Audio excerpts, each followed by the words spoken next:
Well, thank you so much, Bo and Michelle. Absolutely. But Gordon, in your new book, you talk about how China is prepared to go to war, not just political war, but what you call hot war, the kind like you see in the movies. So what preparations are you noticing from China that should alarm us Americans?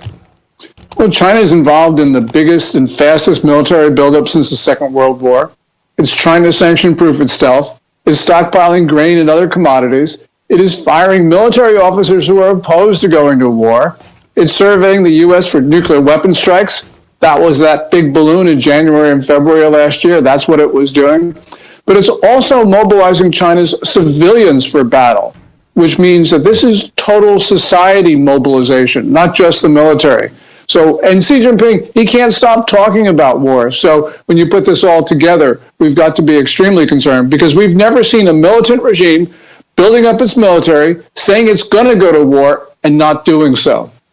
Well, you also claim that China is prepared to go to war with America in every facet of society from the inside. I actually read a book on this, Attacking the Underbelly. That's something that's extremely important. That also could explain the massive amounts of fentanyl that are being produced and then carried across our border. That's already in play. But where are some of the other vulnerable elements of society where you expect China to attack next? You mentioned nuclear, which is extremely frightening.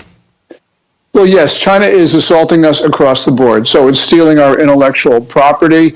It's fentanyl, as you just mentioned, that's 70 to 75,000 American lives a year. There's political warfare. They're trying to determine the elections results. It's just everywhere. But we also know that China right now is prepared to kill Americans. We know this because, for instance, in the South China Sea, it is risking war with the Philippines. We have a mutual defense treaty with Manila, which means that Xi Jinping is risking war not just with the Philippines, but also with the United States, which means he's already made the decision to kill Americans.